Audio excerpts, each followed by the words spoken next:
بسم اللہ الرحمن الرحیم۔ جی تو ناظرین، جو موسم سرما کی وجہ سے درجہ حرارت کم ہو رہا ہے، سیاسی درجہ حرارت بڑھ رہا ہے۔ کچھ سیاستدان بڑھاپے کی وجہ سے پیچھے جا رہے ہیں تو کچھ نوخیز سیاستدان میدان کارساز میں آ رہے ہیں۔ جی میرے ناظرین، آپ نے صحیح دیکھا اور پڑھا۔ آج ہم آصفہ بھٹو اور پاکستان پیپلز پارٹی کے ماضی اور مستقبل کے بارے میں بات کریں گے۔ 30 نومبر سن 1967 کو بننے والی پاکستان پیپلز پارٹی نے پی ڈی ایم جلسہ ملتان میں اپنے یوم تاسیس کے حوالے سے آصفہ بھٹو کو قیادت کا موقع دیا تو قومی بین الاقوامی صحافیوں کی نظریں ان پر مرکوز ہو گئی۔ جب میں یہ جلسہ لائیو دیکھ رہا تھا تو آصفہ بھٹو کے انداز، ان کے بات چیت کرنے کا سٹائل اور وہ ساری چیزیں دیکھ کے مجھے بے نظیر بھٹو کی یاد تازہ ہو گئی۔ بھٹو خاندان عروج و زوال اور قربانیوں کی بے مثال داستان ہے۔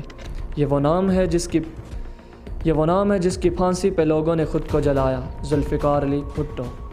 ذوالفقار علی بھٹو اپنی مثال آپ تھے، نہ ڈر، بے باک، ذہین، چالاک سیاستدان تھے جنہوں نے بیک وقت آمریت کا مقابلہ کیا اور ایوب خان اور یحییٰ خان کو جانے پہ مجبور کیا، اور اسی کے ساتھ پاکستان کی وزارت عظمیٰ کی کرسی پر براجمان ہونے کے لیے کوئی سیاسی چال اور حربہ ان کے لیے پرایا نہ تھا۔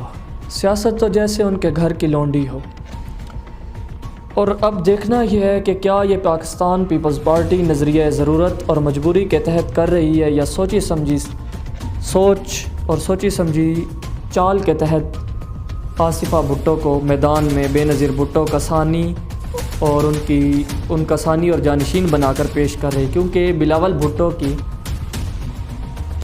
ان کی کمزور اردو ان کے ایک بڑا لیڈر اور قومی لیڈر بننے کی راہ میں ایک بڑی حائل رکاوٹ ہے جو وہ شاید کبھی بھی زندگی میں عبور نہ کر سکے۔ لیکن آصفہ بھٹو اور فاطمہ بھٹو جیسی خواتین پاکستان پیپلز پارٹی کے لیے دوبارہ مرکز میں آنے کا ایک واحد ذریعہ شاہد ہیں۔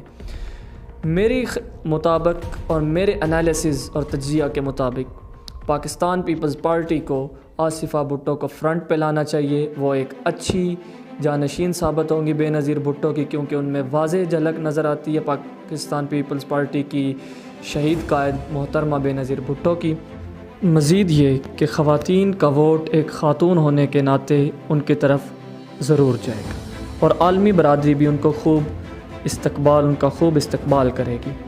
تو دیکھنا یہ ہے کہ اب یہ دو خواتین مریم نواز اور آصفہ بھٹو کیا پی ڈی ایم میں اپنا کردار ادا کر پائیں گی اور کتنا ادا کر پائیں گی۔ کیا وہ مضبوط اسٹیبلشمنٹ سے ڈیل کریں گی یا ان سے مقابلہ کریں گی۔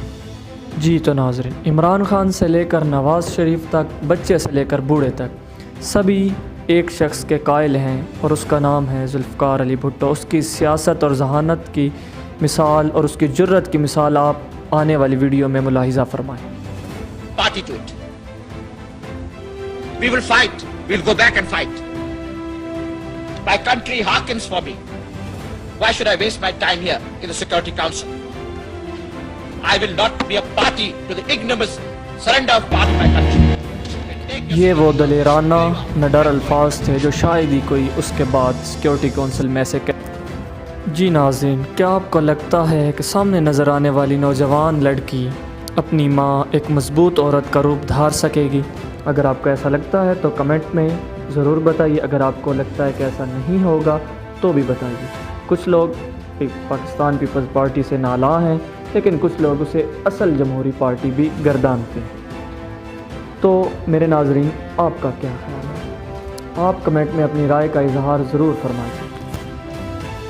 میں نے جو دیکھا ٹویٹر پہ ٹاپ ٹرینڈ آصفہ بھٹو تھیں، بی بی سی نے رپورٹ کیا، بہت سے صحافیوں نے اپنی طرح سے ان کو ویلکم کیا، سیاست میں بہت سے سیاستدانوں نے ان پہ بات کی، بہت سے مخالفین نے ان کی تعریف کی، ان کے انداز کی، لیکن کچھ ناقدین جیسے علی زئی جیسے ایک یوٹیوبر ہیں بہت مشہور نوجوان، انہوں نے کافی گالیاں بھی دیں اور اس کو اقربا پروری اور موروثیت قرار دیا کہ کیا ہم ان خاندان اور اندوز شریف اور بھٹو خاندان کی غلامی کرتے رہیں گے۔ لیکن میرے نزدیک پوری پارٹی کو یکجا کرنے کے لیے اس خاندان کے جانشین سے بہتر کوئی نہیں ہوتا۔ جیسا کہ آپ نے ایک مذہبی پارٹی، ایک جو جنون والی جوش و جنون والی پارٹی ہے اس کی قیادت بھی ایک آپ نے نوجوان کے ہاتھ میں دیکھی، خادم حسین رضوی صاحب کے بیٹے سعد حسین رضوی صاحب کی شکل میں۔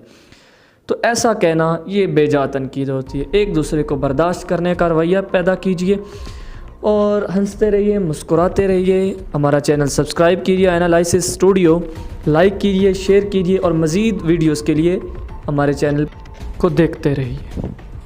اور اگر آپ سمجھتے ہیں کہ ہمیں کسی اور موضوع پہ ویڈیوز بنانی چاہیے، جنرل نالج، انٹرنیشنل ریلیشن یا جرنلسٹ کے طور پر، تو اس موضوع کو، اس ٹائٹل کو، عنوان کو کمنٹ میں ضرور مینشن کیجئے۔ سیاست کے موضوع پہ علامہ اقبال کا ایک شعر یاد آ رہا ہے، جلال بادشاہی ہو کہ جمہوری تماشا ہو، جدا ہو دین سیاست سے تو رہ جاتی ہے چنگیزی، تو رہ جاتی ہے چنگیزی۔